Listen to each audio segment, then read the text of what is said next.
शेष बचता है। भगवान योगेश्वर कृष्ण को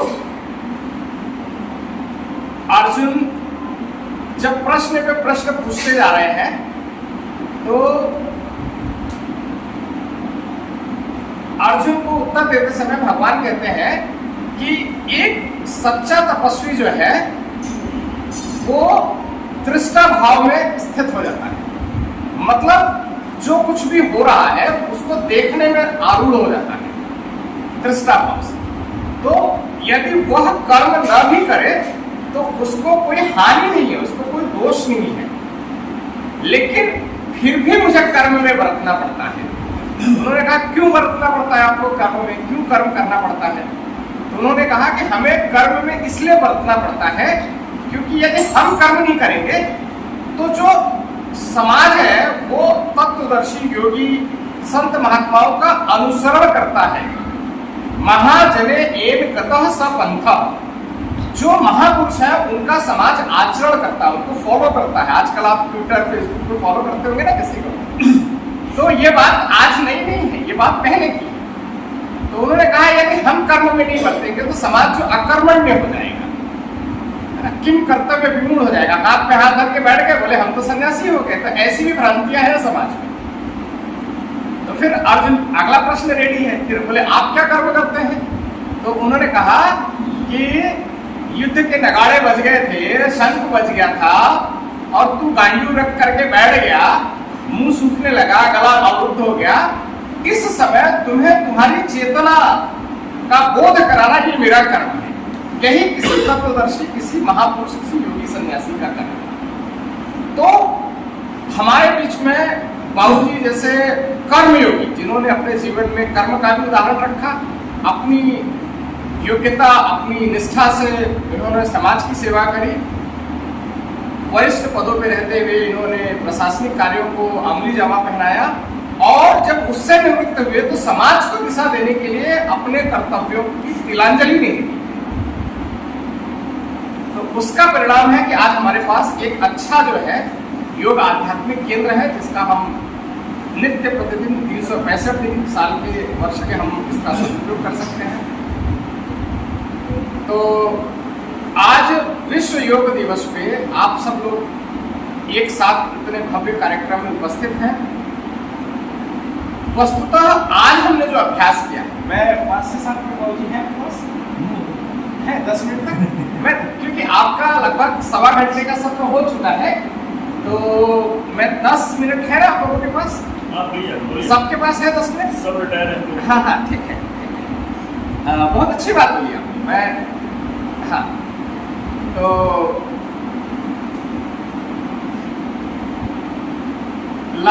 लगभग 10 मिनट में अपनी बात जो है हम लोग समाप्त करके, और फिर पौष्टिक अल्पाहार भी है यहाँ पे, है ना, और वो योग दिवस के अनुकूल है। ये सबसे अच्छी बात है। मुझे बाबूजी ने विषय दिया था, वो भी एक आकर्षण का विषय रहा मेरे यहाँ आने का। तो वस्तुतः जो हमने आज योग दिवस में जो कार्यक्रम हमने संपन्न किया है, आपको एक और परिचय करवा दूँ। आप हैं विशाल शर्मा जी और यहाँ प्रतिदिन योग क्लास संचालित करते हैं। आप सदगुरु के प्रति समर्पित हैं। आपने यहाँ पर सदगुरु का जो है चित्र स्थापित किया और यहाँ पर दीप प्रज्वलन करते हैं। आप आते हैं प्रतिदिन और योग अभ्यास कराते हैं सुबह 7 से 8। तो आप इनका भी परिचय मैं करवा दूँ। तो इसलिए मैंने जो है आपको बहुत जो अनेकों क्लास इनकी विदेशों से भी मतलब ऑनलाइन क्लास लेते हैं। सुबह ये बिल्कुल जो है 4 बजे से इनकी क्लास शुरू हो जाती है, वो लेते रहते कंटिन्यूसली।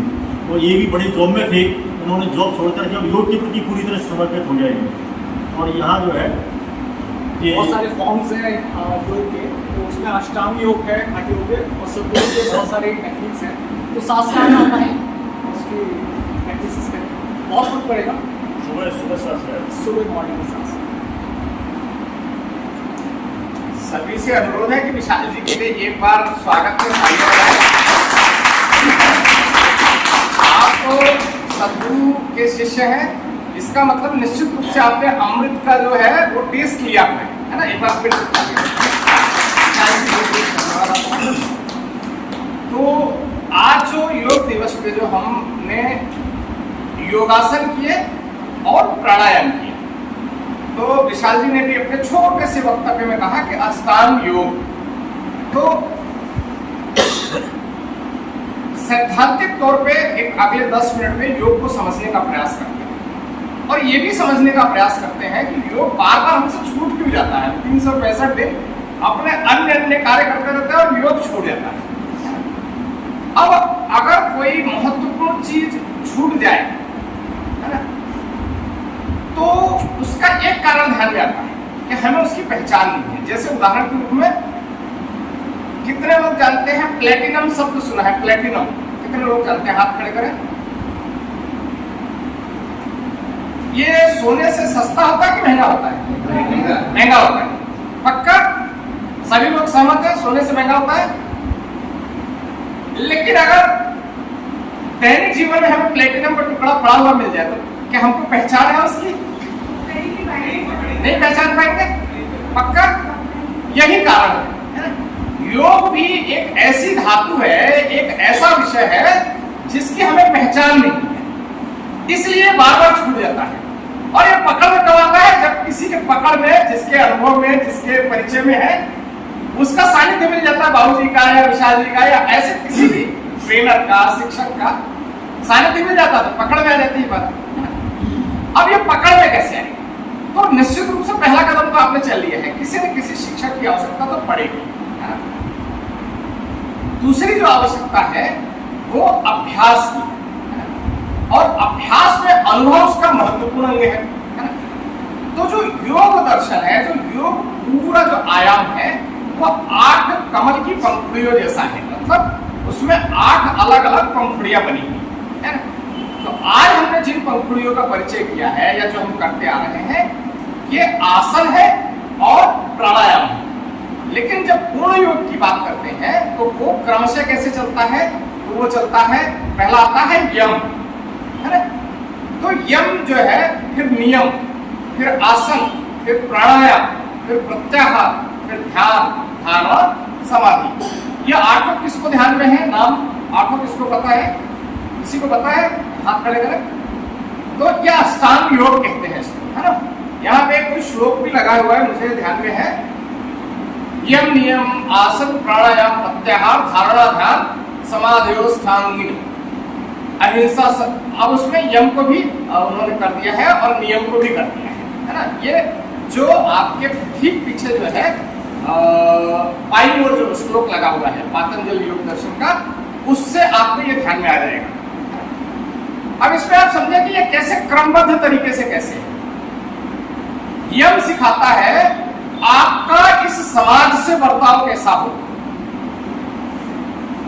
आपका एक व्यक्ति के रूप में, क्योंकि आप इस पूरे समाज का एक अंग है, एक हिस्सा है। और ये समाज तब स्वस्थ रहेगा जब इसके सारे अंग स्वस्थ रहेंगे। शरीर कैसे स्वस्थ रहता है? जब इसके सारे घटक स्वस्थ रहते हैं। तो समाज भी एक बड़ा शरीर है, राष्ट्र भी एक बड़ा शरीर है, ये पूरी प्रकृति जीव जगत एक बड़ा शरीर है। किसका? परमात्मा का। तो हम उस शरीर का एक स्वस्थ अंग कैसे बन सकते हैं? तो पहला हमारा कर्तव्य बनता है कि समाज में हमारा आचरण कैसा हो। तो यम के 5 हिस्से आते हैं। सत्य, यानी सत्य का आचरण करना। अब सत्य एक एक की महिमा बताएंगे तो 1-1 घंटे बीत जाएगा, है ना। तो फिर जैसे जैसे योग संयोग बनते जाएंगे किसी अन्य कार्यक्रमों में, तो किसी विषय को लेकर। लेकिन सत्य की महिमा इतनी है कि हमने कहा है सत्यनारायण। सत्यनारायण भगवान की कथा किन लोगों के घरों में होती है? मैं हाथ देखना चाहूंगा। सत्यनारायण का कुल मतलब इतना ही है कि God is truth and truth is God. मतलब जीवन में इतना भी झूठ नहीं बोलना है कि जहाज में धन और माणिक इत्यादि भरे हो और हम कह दें कि फूल पत्ते भरे हुए हैं। तो उन्होंने कहा फिर तो वैसा ही हो जाए, है ना। तो सत्य, फिर अहिंसा। प्रकृति में जीव पर्यंत जो है सभी मानव के कल्याण का कार्य करते हैं। आपको नहीं पता है, ये अलग विषय है। तो हिंसा जो है नहीं होनी चाहिए, ऐसा पालन करना। तो भौतिक हिंसा भी नहीं हो और मानसिक हिंसा भी नहीं हो, ऐसा भी प्रयास करना। किसी को कटु वचन नहीं कहना, किसी के प्रति ईर्ष्या द्वेष भाव नहीं रखना, ये भी एक तरह की हिंसा है। अस्त्य, जो अपना नहीं है उस पर अधिकार नहीं जताना, किसी की चोरी नहीं करना। अपरिग्रह, आवश्यकता से अधिक वस्तुएं अगर आप रखेंगे तो आप उनमें बने रहेंगे, आपकी गति जो है शिथिल हो जाएगी। और ब्रह्मचर्य एक बड़ा सुंदर शब्द है, लेकिन निश्चित रूप से इस शब्द को बड़े नैरो सेंस में देखा गया है। लेकिन हमारे ऋषि मुनियों ने इसको इतना नैरो नहीं देखा है। उन्होंने कहा जब सारी इंद्रियां जो है परमात्मा के अनुसंधान में, जीवन के कल्याण में, लोक कल्याण में लग जाए, ये ब्रह्मचर्य है ना। उसको केवल जनन इंद्रियों से सीमित रखना, ऐसा हमारे ऋषि मुनियों ने इतना संकीर्ण अर्थ उसका कभी भी नहीं लिया था। तो सत्य, अहिंसा, अस्तेय, अपरिग्रह और ब्रह्मचर्य, ये है यम के। अब हमें समाज से बर्ताव करने का तरीका आ गया, तो फिर हमें अपने स्वयं से अपना बर्ताव कैसा होना, ये सीखना चाहिए। तो नियम के 5 अंग कौन से हैं? तो नियम के 5 अंग हैं शौच, संतोष, तप, स्वाध्याय, ईश्वर प्रणिधा।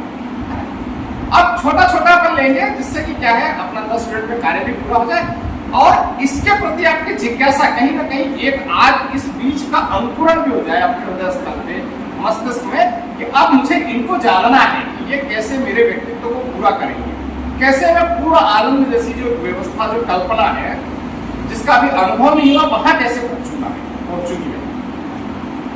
तो शौच, स्वच्छता है ना, स्थूल शरीर की भी और मानसिक सूक्ष्म शरीर की, है ना।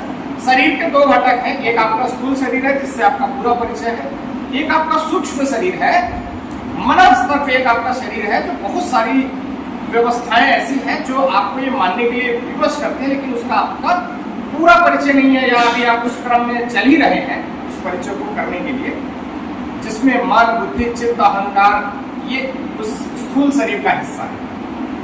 और ये भी हमारे कल्याण और अकल्याण की बातें जो है निर्धारित करते हैं। तो कहते हैं cleanliness is next to godliness, स्वच्छता में ही परमात्मा का वास होता है। तो हमारे अन्य महापुरुषों ने जो है स्वच्छता के ऊपर बहुत सारी बातें कही हैं, और अंतः शुचिता और बाह्य शुचिता दोनों का जो है एक समागम जो है, ये हमें आनंद की ओर ले जाता है, पूर्णता की ओर ले जाता है। फिर आता है स्वाध्याय। निश्चित रूप से स्वाध्याय जीवन में जितने भी लोग एक सामान्यता की पीढ़ियां तोड़ के गए, बाहर गए, चाहे वो कलाकार रहे हो, चाहे वैज्ञानिक हो, चाहे वो चित्रकार हो, चाहे वो संगीतज्ञ हो, चाहे वो खिलाड़ी हो, उन्होंने स्वाध्याय को एक अपना बहुत बढ़िया हथियार पैदा किया, बनाया, उसको पकड़ा।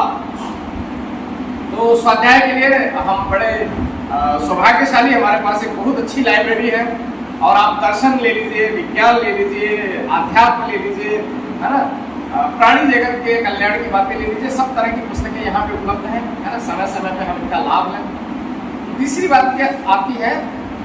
संतोष। अब संतोष का मतलब यह है कि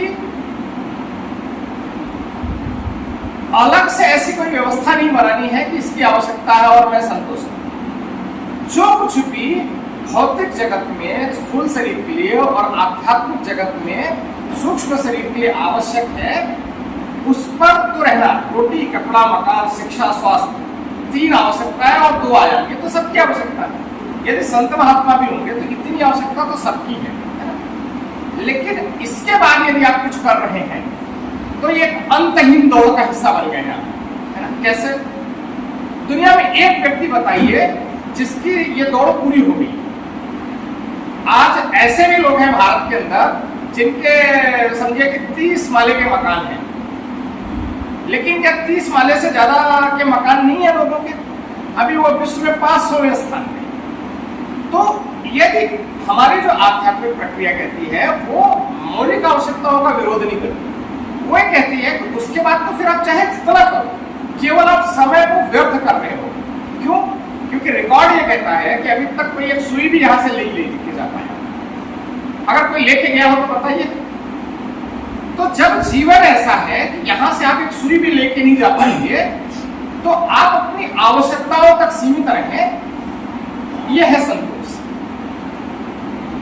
फिर तप का भी बड़ा एक मिस इंटरप्रिटेशन है सोसाइटी के अंदर कि साहब कपड़े छोड़ दिए, खाना छोड़ दिया, पानी छोड़ दिया। ये तप नहीं है, ये मूर्खता है ना। अब मैं बड़े कॉन्शियसली ये कह रहा हूँ, बड़े चेतना में कह रहा हूँ, ये किसी का अपमान करने के लिए नहीं कह रहा हूँ। कुछ अनुभूतियां हैं, कुछ हमारा शास्त्र भी समर्थन नहीं करता, वेद समर्थन नहीं करते। सौभाग्य से वेदों को पढ़ने का भी अवसर मिल रहा है। उपनिषद नहीं कहते इस तरह के जीवन जीने का, वो तो कहते हैं कि 100 हाथों से कमाओ और ऐश्वर्य युक्त जीवन जियो। एक वेद मंत्र आता है, स्तुता मया वरदा वेद माता प्रचोदयन्ताम पावमानी द्विजानाम आयु प्राणम प्रजा पशु कीर्तिम द्रविणम ब्रह्मवर्चसम। वो ऐसी 7 कामनाएं करता है। हम वेद माता से कहते हैं, वेदों को माँ कहा गया, परमात्मा कहा गया, परम आत्म माँ, जो मेरी सबसे आध्यात्मिक उन्नति वाली जो मेरी माँ है, परमात्मा है, उनसे हम प्रार्थना कर रहे हैं कि हमको आयु दो, प्राण दो, प्रजा दो, नौकर चाकर, पशु दो, धन मतलब जो पशुधन है, गाय घोड़े इत्यादि दो, प्रजा पशु, कीर्ति हमारा यश, इस नाते मेरा अच्छा नाम हो, प्रसिद्धि हो, द्रविण अर्थ दो, द्रविण मतलब पैसा, आवश्यकता अनुसार पैसा हो, और ब्रह्मवर्चस्व परमात्मा की गोदी हो। अब आप 2 सेकंड के लिए, 5 सेकंड, 10 सेकंड के लिए आप कल्पना कीजिए कि यदि 7 चीजें आपके पास हो जाए तो 8वीं कोई आवश्यकता है क्या आपकी जीवन में? आयु प्राणम प्रजा पशु कीर्तिम द्रविणम ब्रह्मवर्चस्व, है ना? सब तो आ गया, नौकर चाकर, गौवंश, पशु इत्यादि, है ना, पैसा, शोहरत, सब तो आ गए। तो हमारे शास्त्र इस बात का समर्थन नहीं करते कि आप भिखारी के तरह जीवन जिए। हाँ, वो इस बात का समर्थन करते हैं कि आप चेतना युक्त जीवन जिए। अब आज गर्मियों का सीजन गया है और बहुत सारी शादियां हुई हैं, और मैंने बहुत सारे मूर्खों को कोट पैंट टाई ऐसा पहने। अरे क्या नॉनसेंस है! गर्मी है, आप कुर्ता पैजामा पहन सकते थे, शेरवानी पहन सकते थे, मौसम के अनुरूप कपड़े पहन सकते थे। आप ये अंधानुकरण कर रहे हैं, ये मूर्खता है। तो आप चेतना में जीवन जिए, जो कुछ आपके स्वास्थ्य के कल्याण के अनुकूल है वैसा जीवन जिए। तो ये हो गया आपका तप। जो संसाधन आपके पास है, तो जो संसाधन आपके पास में है उनके बिना भी आप जीवन जी सके, इसको कहते हैं तप। आपके पास बिजली है, किसी दिन बिजली का मेन स्विच ऑफ कर दीजिए, एमसीबी गिरा दीजिए, आज 24 घंटे बिना बिजली के जिएंगे, इसको कहते हैं तप। आपके पास गाड़ी है लेकिन आज पोस्ट ऑफिस तक मैं पैदल ही जाऊंगी, इसको कहते हैं तप। जो सुविधाएं आपके पास उपलब्ध है उनके बिना भी जीवन जीना। मैं बाई फ्लाइट मुंबई जा सकता था, लेकिन इस बार मैं ट्रेन से ही जाऊंगा। कुछ ये तप की श्रेणी में आता है। जो संसाधन होते हुए भी यदि आप उसका उपयोग न करें, इसको कहते हैं तप। अपने आप को विपरीत परिस्थितियों के लिए तैयार करना, तपाना, समय समय पे उपवास करना। तो उपवास ये 5 स्टार वाला उपवास नहीं है ना। फल खा लें, सुपाच्य चीजें खाएं, पानी पिए, पर्याप्त पानी पिए, ये वाला उपवास, ये है तप। फिर ईश्वर प्रणिधान, जीवन ऐसे जीना कि ये परमात्मा की दी हुई संपत्ति है। ये हो गया नियम के 5 हिस्से। अब बाह्य दुनिया से समझ में आ गया हमको आचरण करना, अपने आप से आचरण करने की बात हमारी हो गई। अब आते हैं आसन। आसन हमें आरोग्य की तरफ ले चलते हैं कि कैसे हमारा शरीर जो है वो जड़त्व को तोड़ दे। अब शरीर में जड़त्व उत्पन्न कहां से होता है ये भी आप समझिए। पूरी जो प्रकृति है ये फिक्स्ड कॉन्सेप्ट पे काम करती है। प्रतिदिन जो है पूरी प्रकृति एक ही कार्य करती है, और एक ही कार्य करना ये जड़त्व को उत्पन्न करता है। जैसे पृथ्वी जो है सूर्य की परिक्रमा कर रही है, चंद्रमा जो है वो पृथ्वी की परिक्रमा कर रहा है।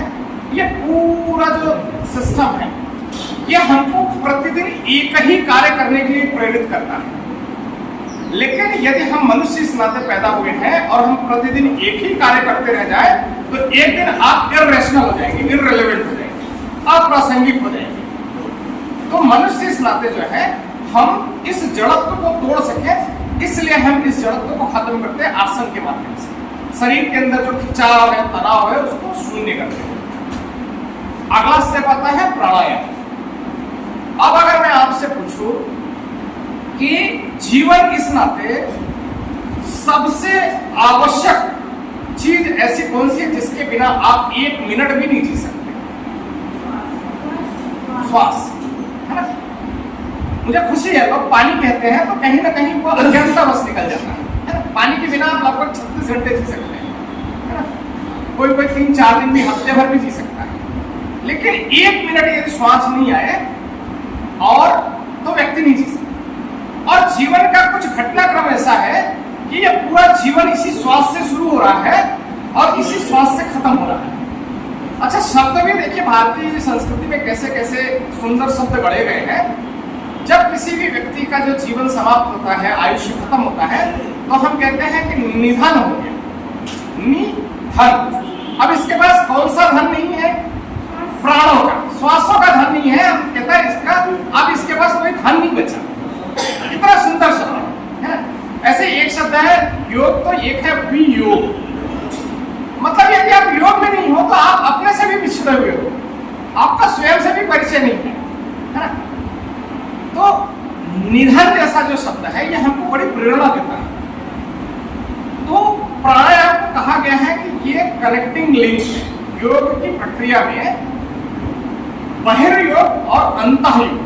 तो बहिर्योग हो गए, यम नियम आसन हो गए आपके, इसमें आपको बाह्य रूप से कुछ करना पड़ता है। और प्राणायाम जो है ये कनेक्टिंग लिंक है, ये जोड़ने वाला पेश है। और इसके बाद जो बातें हैं प्रत्याहार, ध्यान, धारणा, समाधि, तो ये कब होगा? आपकी सारी विस्मृति और अज्ञानता इसलिए है कि जो चीज आपके जीवन में सबसे महत्वपूर्ण है उसी चीज से आपकी सबसे ज्यादा दूरी बनी हुई है। अब एक प्रश्न से समझिए, आज इस योगाभ्यास सत्र में आने के पहले पिछली बार एक लंबी गहरी श्वास कब ली थी आपने? मैं दावे से कह सकता हूं आपको याद नहीं। और अगर ये इतनी महत्वपूर्ण घटना है तो इतनी डिस्टेंस श्वास से, अभी इतनी बड़ी महामारी गई है, किस चीज की बीमारी थी? श्वास की। जिनकी श्वास सदी हुई थी उनको तो ये बीमारी छू के निकल गई, उनको पता भी नहीं चला। और जिनकी श्वास सदी हुई थी उनको बड़े बड़े सिलेंडर लगे, और फिर वो सिलेंडर के नाम पर दुनिया भर की कालाबाजारी और सब कुछ हुआ। हमने देखा, हमने लोगों को खोते हुए देखा। अगला जो स्टेप है वो है प्रत्याहार। प्रत्याहार है तो प्रत्याहार में एक ही चीज नहीं आता कि हम आहार करें, प्रति आहार, प्रत्यक्ष। प्रत्यक्ष शब्द जैसे देखें तो प्रति अक्ष, जो आंखों के सामने हो। अक्ष माने आंख और प्रति माने सामने, प्रतिलिपि, प्रति माने उसी के जैसी। तो प्रत्याहार मतलब हम सामने से क्या आहार करते हैं। आज मैं इस वातावरण में बैठा हूँ, आप यहाँ पे बैठे हैं, इस समय का उपयोग आप दूसरे कार्य में भी कर सकते थे, है ना। लेकिन ये आपका चयन, तो आप धीरे धीरे इस चयन को देखने लगे कि मुझे किटी पार्टी में जाना है कि मुझे योगाभ्यास में जाना है, मुझे किटी पार्टी में जाना है कि मुझे किसी बौद्धिक कार्यक्रम में जाना है, मुझे बैठ करके वो गार्डन में राजनीति की बात करनी है कि मुझे अपना कोई उपनिषद का सार पढ़ लेना है यूट्यूब पे या किसी भी अच्छे स्रोत के माध्यम से। ये आपका चयन। तो प्रत्याहार हमें सिखाता है कि आप क्या ग्रहण करते हो। अभी पिछले दिनों एक विषय आया कि संत महात्माओं को सामाजिक कार्यों में जाना चाहिए या नहीं जाना चाहिए। तो मैंने कहा ऐसी कोई गाइडलाइन तो नहीं हो सकती, लेकिन जब ध्यान में बैठ के सीखा और पूछा तो ये पता चला कि कोई भी व्यक्ति जो अपने से बेहतर होने की प्रक्रिया में है उसको 2 जगह जाना चाहिए जहां पे वो कुछ सीख सके, है ना, या तो जहां पे वो कुछ सिखा सके, है ना। तो अब इसमें बात ही नहीं है कि शादी में जाना है कि नहीं जाना है, राजनीतिक रैली में जाना है कि नहीं जाना है। आप ये पैरामीटर आपका सेट हो गया। अभी राजनीतिक रैली में कुछ सीखा जा सकता है, कोई राष्ट्रभक्ति वाली बात सीखी जा सकती है तो जाना चाहिए। किसी अच्छी बात का समर्थन करना है और अपने को लगता है कि भाई जनसंख्या नियंत्रण कानून लागू होने वाला है, ये देश के लिए, विश्व के लिए अच्छी बात है, तो जाना चाहिए। और नहीं, और बकवास वाली बातें होनी है कि हम ये कर देंगे वो कर देंगे और 25 साल से हो नहीं रहा है तो नहीं जाना चाहिए। तो कुछ सिद्धांत जो है, तो प्रत्याहार में यही बात है कि आप चयन करें कि आप क्या ग्रहण करने वाले हैं, या जहां आप हैं वहां से आप क्या ग्रहण करेंगे। फिर ध्यान, धारणा और समाधि। अब ये अपने आप में अलग अलग बड़े विषय है ना। ध्यान से हमारी इंटीग्रेटेड पावर इवॉल्व होती है। एक व्यक्तित्व के तौर पे एक बात आप कहते हो और एक बात भी संत महात्मा कहते हैं, तो वो बात का वजन पड़ता, आपकी बात का नहीं आता। क्यों आता है? क्यों? क्योंकि जब कहीं गई बात को आचरण से कहा जाता है उस बात का वजन बढ़ जाता है। धारणा यानी बियरिंग, है ना। जैसे माँ अपने गर्भ में एक बच्चे को धारण करती है, हम लोग, बहुत से लोग अपने मन में एक विचार को धारण करते हैं। ये ध्यान और धारणा की शक्ति मिलकर के चमत्कार उत्पन्न करती है। कैसे करती है? मैं एक ऐसे बच्चे को जानता हूं जो केवल एक छोटा सा काम जानता था, आती हुई गेंद को करोड़ों करोड़ों तरीके से कैसे मारा जा सकता है, लेकिन वो केवल एक छोटे से काम को ध्यान की शक्ति में जाके, धारणा की शक्ति में जाकर के वो सचिन तेंदुलकर बन गया। और मैं आपको विश्वास दिलाता हूं कि उस आदमी को इसके अलावा बाकी सारे काम आपसे भी बेकार है। वो आदमी 10वीं फेल है, मुझे विश्वास है कि आप सारे लोग 10वीं पास हो, है ना। तो ये धारणा की शक्ति है। मतलब आप एक छोटी सी बात, चित्रकार जो चित्र बनाता है वो उसकी धारणा की शक्ति है। वो जिस चीज को देखता है उसको धारण कर लेता है, अपने मस्तिष्क में वैसे का वैसा बना लेता है। आपको सरप्राइज होता है, कार्टून बनाने वाला यार ऐसा कैसा कार्टून बनाता है कि टेढ़ा मेढ़ा भी है, लेकिन अगर उसने किसी गधे का बनाया तो गधा ही दिखता है। फिर आपको ये बताना नहीं पड़ता कि ये फला आदमी का कार्टून। क्यों? क्योंकि उसने कुछ चीजों को इतनी बारीकी से देखा है कि वो एक फीचर को वहां पे डाल देता है। तो ये ध्यान और धारणा की मिली हुई शक्ति। और समाधि से जो हम तात्पर्य लेते हैं कि कहीं बैठ करके आंख मूंद करके बैठ के, समाधि का मतलब ये सीमित मतलब है। समाधि का मतलब है कि प्रकृति के सारे रहस्य आपके सामने खुलने लग जाए, जब आपके प्रश्न खत्म होने लग जाए। वैसे तो समाज में सभी ज्ञानी है, मतलब किसी को अपनी अज्ञानता का भी बोध नहीं है, और यही सबसे बड़ी मूर्खता है। लेकिन जिस स्थिति में आपके सामने प्रश्न आए और प्रश्न का आप वैज्ञानिक तरीके से उसका जो विवेचना है आप कर सको, ये समाधि की स्थिति है। तो जो कुछ भी कहा और सुना जा चुका है, ये करोड़ों करोड़ों बार ये कहा जा चुका है, इसमें कुछ नया नहीं। क्यों? क्योंकि समाधि के स्तर पे हमारे ऋषि मुनियों ने इन सारे तथ्यों को जाना। तो पूर्णमिदः पूर्णमिदम्, एक श्लोक आता है उपनिषदों से, पूर्णमिदः पूर्णमिदं पूर्णात् पूर्णमुदच्यते पूर्णस्य पूर्णमादाय पूर्णमेवावशिष्यते। यानी पूर्ण में से पूर्ण निकाल ले और पूर्ण ही बचे। अब ये सामान्य मैथमेटिक्स तो नहीं करती, लेकिन जीवन सामान्य मैथमेटिक्स है भी नहीं, है ना। कैसे नहीं है? अभी एक चित्र लगा हो, किसी अच्छे चित्रकार ने चित्र बनाया हो, तो यदि आप रंगों की कीमत निकालें, कैनवास की कीमत निकालें, ब्रश की कीमत निकालें, तो कोई भी एक अच्छा चित्र जो है वो केवल रंग और कैनवास और ब्रश की कीमत नहीं। सामान्य मैथमेटिक्स जो है वो गणित तो यही कहेगा कि पूर्ण जो है वो यह हुआ, रंग जोड़ दो। लेकिन रंग, कैनवास और ब्रश, एक असाधारण पेंटिंग जो है जो करोड़ों करोड़ों रुपए में बिक जाती है कई बार, वो केवल इनका जोड़ नहीं, इस जोड़ से ज्यादा है। मतलब वहां 2 और 2 5 ही नहीं होते, वहां 2 और 2 1 अरब भी हो सकता है, अनंत भी हो सकता है। पाश्चात्य जगत में एक पेंटिंग बनी, मोनालिसा स्माइल, है ना, मोनालिसा मुस्कुराई। अब आज वो दीवाने हो गए, वो उनकी एक देवी है उनकी स्थानीय उस समाज की, वो लोग उसके दीवाने हो गए। मतलब वो एक पेंटिंग नहीं थी। अगर आप गणित के जगत में कहेंगे तो 2 और 2 4 होगा, लेकिन उनके लिए तो अरबों रुपए हो गए। तो इन्हीं बातों के साथ आज आप लोगों के साथ मिलकर बड़ा आनंद का अनुभव हुआ। योग विज्ञान जो है वो आपके जीवन में सर्वथा कल्याण घटित करे, है ना। ऐसी कामना भावना के साथ आप सभी में उपस्थित परमात्मा के चैतन्य को प्रणाम करता हूँ।